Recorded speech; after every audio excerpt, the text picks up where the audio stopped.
Je me tenais dans le hall baigné de soleil de la luxueuse maison, mon esprit en proie au doute. Nathan, mon mari depuis 2 ans, était catégorique. Nous pouvions nous permettre cette propriété à 1,5 million, rassurés par la promesse de mon père Harold de nous aider pour la mise de fonds. Cet endroit est incroyable, Clara. Imaginez-nous recevoir des dîners ici, où les enfants jouaient dans ce grand jardin, dit Nathan, ses yeux brillants non pas de joie mais de cupidité. Un nœud se formant dans mon estomac.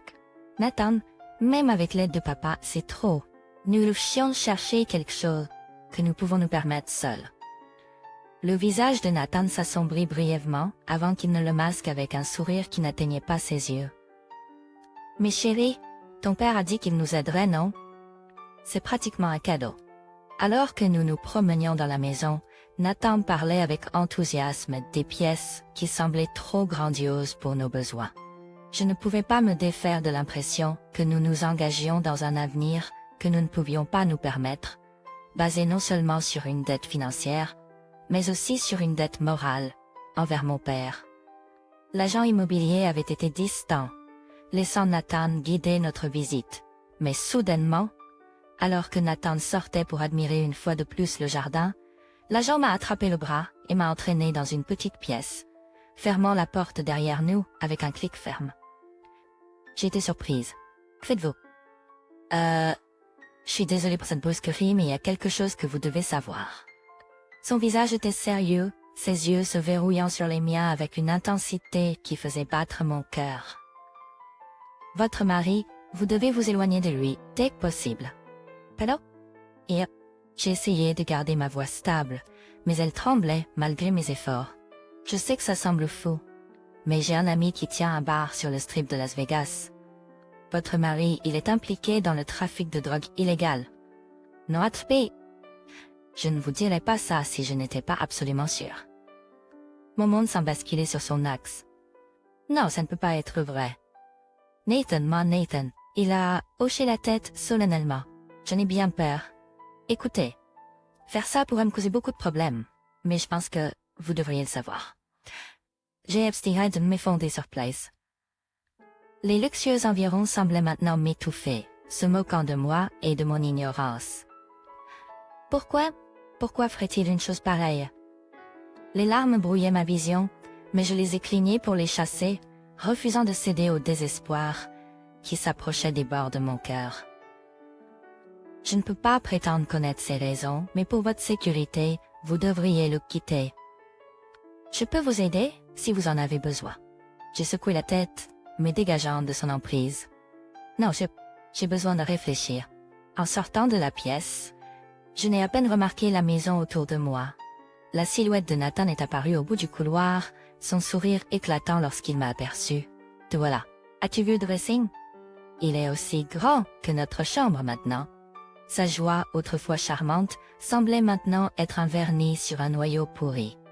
Mon cœur se serrait en voyant l'homme que j'aimais, l'homme que je croyais connaître, semblait être un étranger devant moi. Oui, c'est joli, je réussis à dire, ma voix dénuée d'émotion. Sur le chemin du retour, Nathan parlait sans arrêt de la maison, ignorant la tempête qui faisait rage en moi. À chaque mot qu'il prononçait, je me sentais plus détachée, plus déterminée. La révélation avait non seulement exposé la tromperie de Nathan, mais avait également dévoilé un chemin que je savais devoir prendre. Je quitterai Nathan, mais pas en silence, pas sans m'assurer qu'il fasse face aux conséquences de ses actes. Le défi maintenant était de rassembler les preuves et la force dont j'avais besoin pour divorcer d'un tel homme. À l'insu de Nathan, la façade de notre bonheur conjugal était sur le point de s'effondrer, et j'en serais l'architecte de sa chute. Des mois avant la découverte, je me souviens que Nathan avait proposé de manière décontractée lors d'un dîner, non pas avec une bague ou un genou à terre, mais avec un plan financier impliquant la richesse de mon père. Tu sais, Clara, si on se mariait, ton père pourrait nous aider pour la mise de fonds d'une maison. C'est gagnant-gagnant pour tout le monde, a dit Nathan, sa fourchette en suspens. Je me souviens l'avoir regardée stupéfaite. Est-ce ta façon de me demander en mariage? La déception dans ma voix était indéniable. Nathan semblait réaliser sa gaffe, et a rapidement essayé de se rattraper. Non, bien sûr que non, chérie. Je veux dire, je veux absolument t'épouser. Mais tu sais, les finances sont importantes aussi, non? La conversation m'a laissé un goût amer dans la bouche, mais l'idée du mariage, de m'engager dans une vie avec Nathan, a éclipsé mes préoccupations. J'étais amoureuse, et peut-être que je me suis dit que Nathan était simplement pragmatique. Nous avons commencé à chercher une maison peu après, mais les critères de Nathan étaient clairs. Seules les annonces au-dessus d'1 million de dollars. Clara, avec l'aide d'un père, pouvons-nous permettre ces endroits? Pense à l'avenir, à nos enfants. Nathan argumentait chaque fois que je m'opposais. Mais n'est-ce pas présomptueux d'attendre autant de mon père? Présomptueux? Robert t'aime. Il veut le meilleur pour nous. De plus, quand il sera plus là, tout cela, il a fait un geste vague autour de nous, sera à toi, de toute façon. Nous prenons juste de l'avance? Je me suis mordu la lèvre, troublée par le manque de sensibilité de Nathan, mais encore une fois, je l'ai rationalisé. Il pensait à notre avenir, n'est-ce pas? Ou étais-je simplement aveuglée par l'amour? À l'approche du mariage, mes doutes ont grandi, mais ils étaient étouffés par les voix plus fortes me disant que je faisais le bon choix. J'ai mis de côté mes préoccupations, me concentrant plutôt sur la belle cérémonie et la promesse d'une vie commune devant nous. Cette vie a rapidement perdu son éclat après les vœux. Les sorties nocturnes de Nathan sont devenues plus fréquentes, ses rejets de mes inquiétudes plus brusques. Je me défoule juste avant que nous nous installions pour de bon. J'aurais dû voir venir tout ça. Les nuits tardives, les cruautés occasionnelles, l'attitude de droit à l'argent de ma famille, tout cela se préparait à une révélation qui briserait la façade de notre mariage. Les signes avant-coureurs étaient là, en gros traits. J'ai choisi de les ignorer. La nuit après la visite de la maison, allongée à côté de Nathan, j'ai senti la distance entre nous s'étirer en un gouffre infranchissable. Ses respirations étaient calmes et régulières, mais les miennes étaient saccadées, irrégulières sous le poids de ma prise de conscience. J'avais épousé un étranger. Un homme qui ne m'a pas séduite par l'amour, mais par des desseins calculés sur la richesse de ma famille. Un homme qui, même maintenant, prépare des plans dans l'ombre. L'envie de le réveiller, de le confronter à des accusations et d'exiger des réponses était forte. Mais la partie logique de mon cerveau me retenait, sachant que j'avais besoin d'un plan, de preuves et d'une stratégie de sortie. Malgré tous ses défauts, Nathan n'était pas un imbécile. Il nierait, détournerait l'attention et s'il était poussé dans un coin, il pourrait devenir dangereux. Case. L'avertissement de l'agent immobilier était vrai et je savais que je devais avancer avec prudence. Allongé dans le noir, planifiant mes prochaines actions, un sentiment de clarté s'est installé en moi. La tromperie de Nathan m'avait involontairement d'un but. Le démasquer et m'assurer qu'il ne puisse pas nuire à quelqu'un d'autre. Le chemin devant moi était rempli de dangers et de chagrin, mais j'étais déterminée. Nathan serait exposé pour ce qu'il était vraiment et je serais celle qui le ferait tomber. C'était un maigre réconfort, mais cela a renforcé ma détermination alors que je planifiais mes prochaines étapes aux premières heures du matin. Les jours suivant la visite de la maison étaient remplis de tension. Je marchais sur des œufs, faisant semblant d'être l'épouse dévouée, tout en rassemblant secrètement des preuves des activités illicites de Nathan. Un soir, alors que nous nous asseyions pour dîner, j'ai décidé de sonder délicatement, cherchant des fissures dans la façade de Nathan. Nathan, as-tu réfléchi davantage aux maisons que nous avons vues? Peut-être devrions-nous considérer quelque chose de moins extravagant. Nathan, la fourchette en l'air, a fait une pause et m'a regardé avec une pointe de suspicion. Pourquoi? Ton père nous aide, non? Nous devrions viser haut tant que nous en avons l'occasion. J'ai continué, cachant mon dégoût grandissant. Mais ne devrions-nous pas vivre selon nos moyens? Ce n'est pas seulement une question de maison, Nathan. C'est question de réciprocité et de vos profits, ne pas profiter mon paye. Pendant un moment, une lueur de colère a traversé le visage de Nathan, rapidement remplacé par un sourire écœurant de douceur. Clara, ma chérie, je pense juste à notre avenir, à nos enfants. Tu ne veux pas le meilleur pour eux? Bien sûr que oui, répliquai-je, ma voix restant stable malgré le tumulte intérieur. Mais pas au prix de notre intégrité, Nathan rit, un son qui autrefois réchauffait mon cœur mais qui maintenant me glaçait jusqu'aux os. L'intégrité ne mettra pas un toit au-dessus de nos têtes, ou ne paiera pas l'éducation de nos enfants. Parfois il faut être pragmatique. La conversation n'allait nulle part, et je ressentais un profond sentiment d'aliénation. L'homme assis en face de moi, partageant ma table, ma maison, était un étranger. Les jours se transformèrent en semaines, et mes discrètes enquêtes portèrent leurs fruits. Un contact de l'agent immobilier, prêt à partager des informations anonymement, a confirmé mes pires craintes. Nathan était en effet impliqué dans le trafic de drogue, utilisant ses escapades nocturnes comme couverture pour ses affaires. Armé de ces informations, je suis débattu avec mes prochaines étapes. Confronter Nathan directement était risqué sans avoir un plan de sortie solide. Mais tourner autour de la vérité, vivre dans le mensonge, était étouffant. Je décidai qu'il était temps d'agir. Pendant que Nathan était dehors pour l'une de ses mystérieuses courses, j'ai copié ses journaux d'appel et ses messages textes. Les preuves étaient accablantes. Des conversations pour organiser des rencontres, des références cryptiques à des livraisons. Tout était là. Cette nuit-là, alors que je me couchais à côté de lui, faisant semblant de dormir, j'ai senti une résolution se renforcer en moi. Les respirations de Nathan, autrefois réconfortantes dans leur régularité, sonnaient maintenant comme le tic-tac d'une bombe à retardement. L'homme que j'avais épousé, l'homme que je pensais connaître, était un criminel, et je ne pouvais plus fermer les yeux. Le lendemain, pendant que Nathan était au travail, j'ai agi. J'ai contacté un avocat, exposant ma situation et les preuves que j'avais rassemblées. Le choc et la déception dans la voix de l'avocat étaient palpables, mais leur détermination à m'aider l'était aussi. Je comprends que tu traverses une période difficile, Clara, mais tu prends la bonne décision en te manifestant, m'a assuré l'avocat. Nous devrons être stratégiques à ce sujet. Nous t'aiderons à demander le divorce, et nous veillerons à ce que ta sécurité soit la priorité absolue.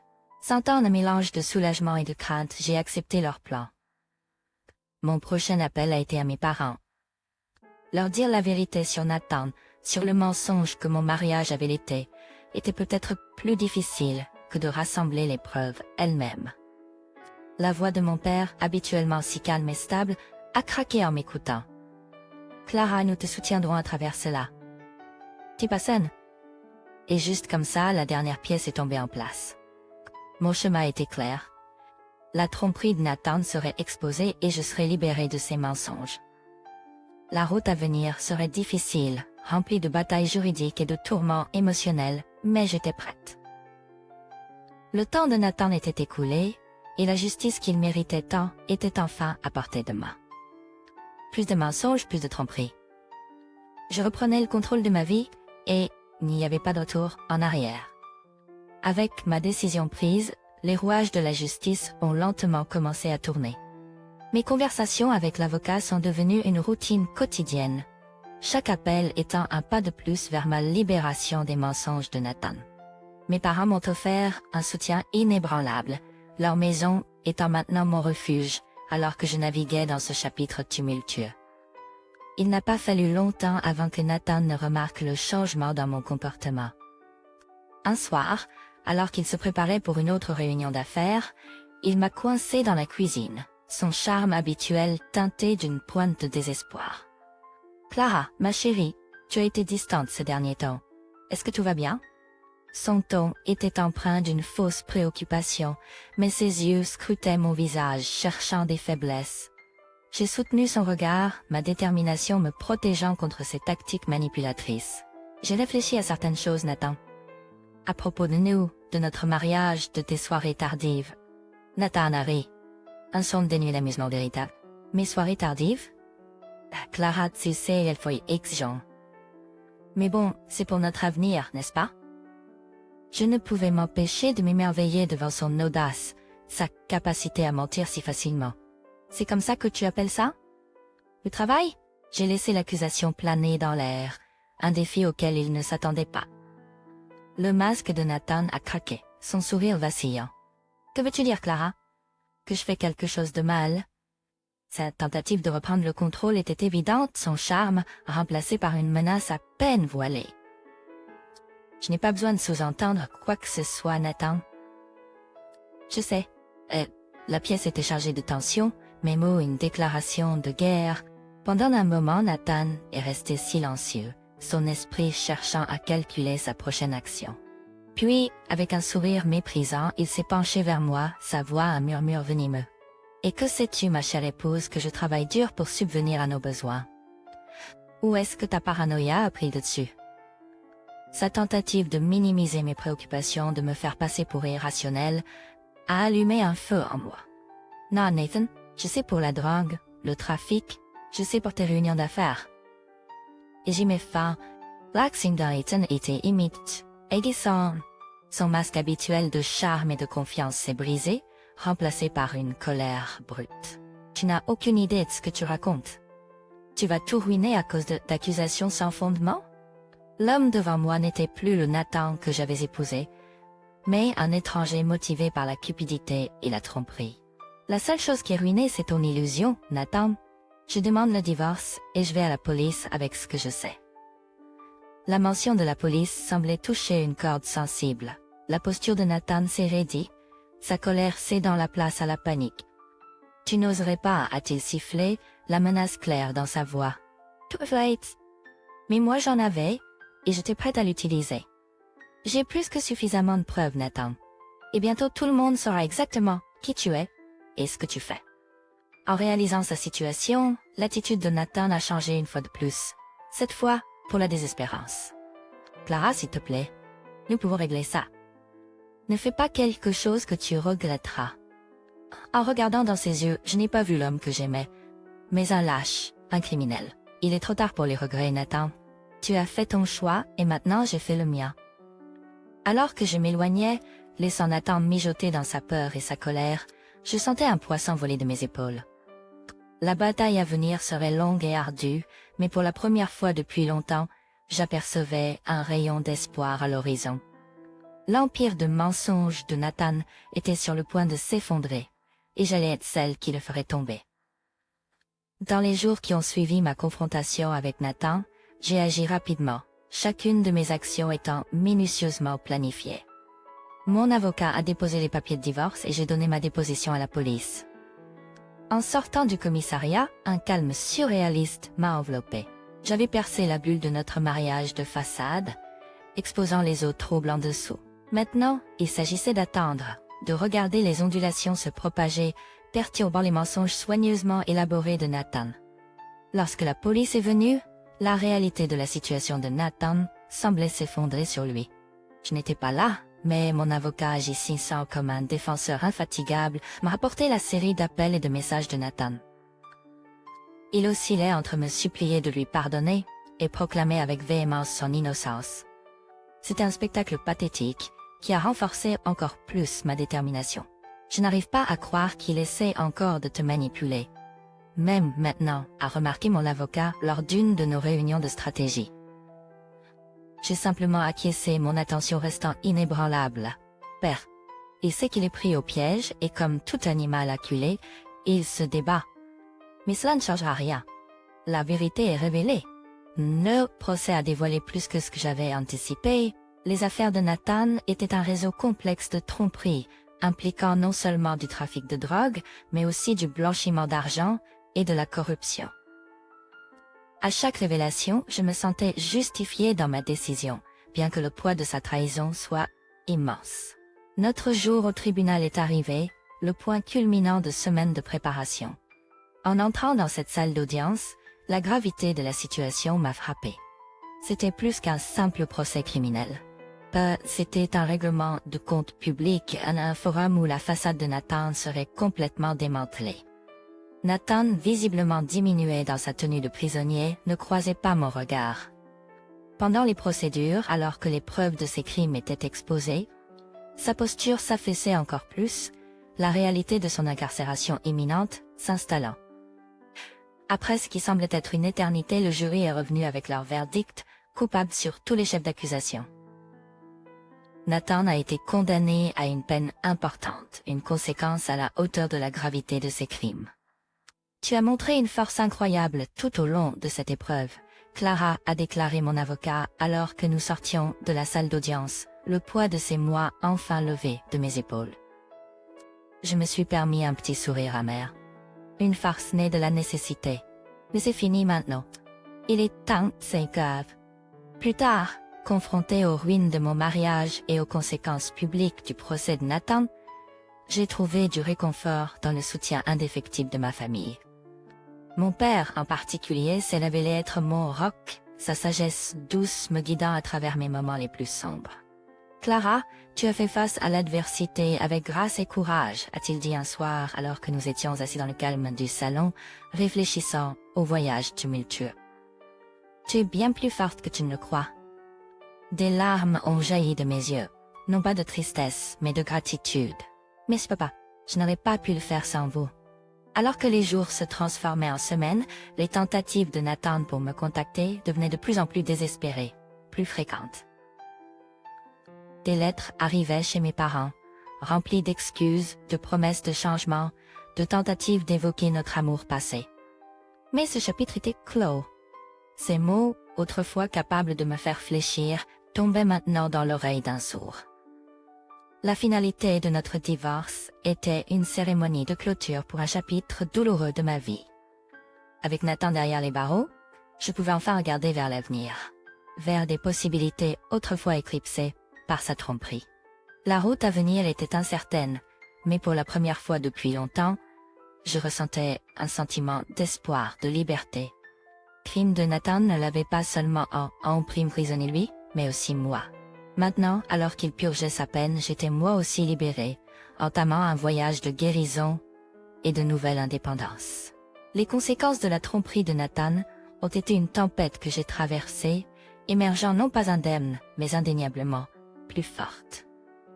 Ma détermination a été mon armure, ma poursuite implacable de la justice, mon épée. Et alors que je me tenais au bord de ma nouvelle vie, je savais que, même si les cicatrices du passé resteraient toujours, elles ne me définiraient plus. Dans les mois qui ont suivi, la dure réalité de ma situation a commencé à vraiment s'installer.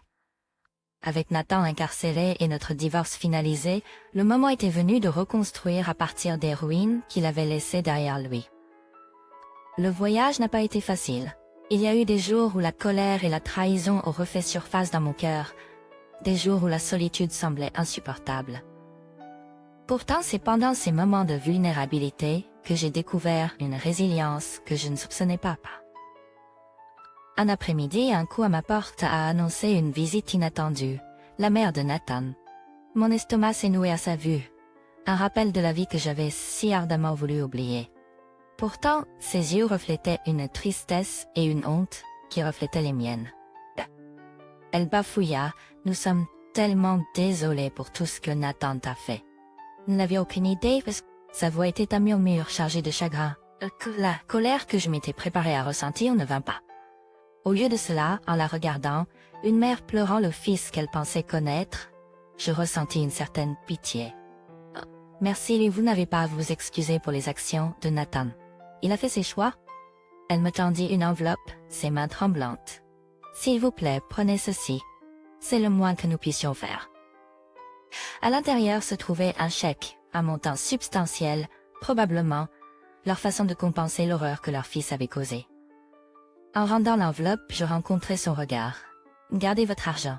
Ça ne pourra pas effacer ce que Nathan a fait.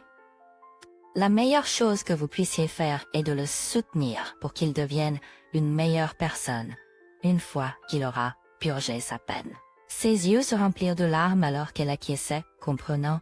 Elle partit discrètement et je refermai la porte derrière elle, ressentant un sentiment inattendu de clôture. Les semaines se transformèrent en mois, et je me plongeais dans mon travail avec un zèle renouvelé. C'était à la fois une distraction et un chemin vers l'indépendance. Mes soirées, autrefois remplies de l'ombre de Nathan, accueillaient maintenant des amis et de la famille, dont le soutien était devenu mon rempart contre les vestiges de mon passé. Un soir, en réfléchissant aux événements tumultueux, je réalisais à quel point j'avais grandi. La naïveté qui obscurcissait autrefois mon jugement avait été brûlée, laissant à sa place un œil plus aiguisé et plus perspicace. La trahison de Nathan, bien que dévastatrice, m'avait involontairement offert une deuxième chance de forger un avenir selon mes propres termes. Je croyais que la porte de l'amour s'était fermée le jour où les mensonges de Nathan avaient été révélés. Pourtant, la vie, comme je l'apprenais, était visible. Marcus, un collègue, était devenu un ami dont la compagnie était un baume pour mon cœur meurtri. Notre relation, construite sur le respect mutuel et les expériences partagées, a progressivement évolué vers quelque chose de plus profond. Je ne veux pas remplacer ton passé, Clara. Je veux construire un avenir où ce n'est qu'un lointain souvenir, partagea Marcus un soir, sa main dans la mienne, une promesse brillant dans ses yeux. Et, à ce moment-là, je me suis permis de croire en la possibilité de l'amour. Un amour qui était gentil, authentique et non entaché par la tromperie. L'ombre de Nathan persistait toujours, un rappel constant des cicatrices que je portais. Pourtant, alors que Marcus et moi nous aventurions ensemble dans l'inconnu, je sentais ces ombres reculer, remplacées par la chaleur de nouveaux départs. Quant à la vengeance, la plus douce que je pouvais exercer était de mener une vie remplie de bonheur, de buts et d'amour. Une vie où Nathan ne deviendrait rien de plus qu'une note de bas de page, une leçon douloureuse apprise. Le chemin vers la guérison était long et sinueux, avec sa part d'obstacles. Pourtant, à chaque pas en avant, je me libérais des chaînes de mon passé, émergeant plus forte, plus résiliente, et surtout, libre. Nathan avait cherché à me définir avec sa tromperie, mais à la fin, c'est moi qui me suis définie, à travers ma force, ma volonté de surmonter et ma capacité à aimer à nouveau. Mon voyage n'était pas sans ses cauchemars. Des rêves où la voix de Nathan résonnait, se moquant, hantaient mes nuits plus souvent que je ne voulais l'admettre. C'était pendant ces nuits que la réalité de ma nouvelle force a été mise à l'épreuve. Un rappel brutal de l'obscurité que j'avais réussi à naviguer avec succès.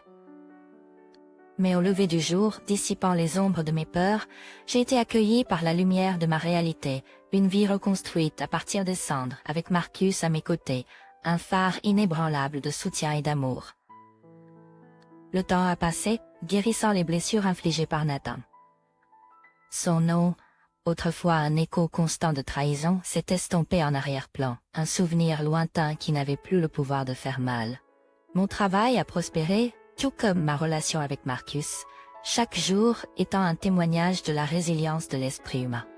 C'était un matin d'automne frais lorsque le passé a décidé de refaire surface. Nathan, ayant purgé une partie de sa peine, avait été libéré pour bonne conduite. Un fait que j'ai appris à travers une lettre inattendue qui m'est parvenue. Ces mots, écrits avec un air de désespoir et de remords, cherchaient le pardon. Une supplique pour comprendre et être absous. Clara, je comprends si mes mots te font souffrir, mais sache que je suis profondément désolée pour le chagrin que j'ai causé, lisait la lettre. Le tremblement de mes mains a cessé lorsque j'ai continué à lire. Ces mots, conçus pour susciter de la sympathie, ont provoqué une réaction différente en moi. Une prise de conscience de tout le chemin parcouru et de l'importance insignifiante de ses excuses maintenant. Marcus m'a trouvé à la table de la cuisine, la lettre abandonnée à côté de moi. « Qu'est-ce qui ne va pas ?» a-t-il demandé, inquiet, en remarquant mon expression troublée. « C'est Nathan, ai-je commencé, ma voix calme, il est sorti et... » s'excuse. En lui tendant la lettre, j'ai vu les yeux de Marcus parcourir le contenu. Sa mâchoire s'est crispée. Il a du culot à marmonner Marcus, son instinct protecteur s'enflammant. « Tu vas bien ?» ai-je demandé en hochant la tête, un sentiment de paix m'envahissant. « Oui. Ils ont plus de pouvoir sur moi. » J'ai avancé plus que je ne l'aurais cru possible, ai-je ajouté. Marcus m'a enveloppé dans ses bras, un bastion de réconfort et de force. C'était tout ce que j'avais besoin d'entendre. Dans cette étreinte, j'ai senti le dernier lien avec mon passé se dissoudre, le dernier acte du drame de Nathan se terminant sans éclat. J'avais transcendé le rôle de la victime, émergeant en tant qu'auteur de ma propre histoire, une histoire où le bonheur n'était pas seulement un chapitre éphémère, mais le thème principal. Alors que l'automne cédait la place à l'hiver et l'hiver au printemps, la vie que Marcus et moi avons construite ensemble a prospéré. Dans notre maison, le rire a remplacé le silence et l'amour a comblé les espaces autrefois obscurcis par la tromperie. La tentative de réconciliation de Nathan est devenue rien de plus qu'une note de bas de page, une dernière tentative désespérée de saisir une vie qu'il avait irrémédiablement brisée. Le karma, semblait-il, s'était réalisé, non pas par la vengeance ou la rétribution, mais par l'acceptation sereine du passé et l'embrassement d'un avenir encore à écrire.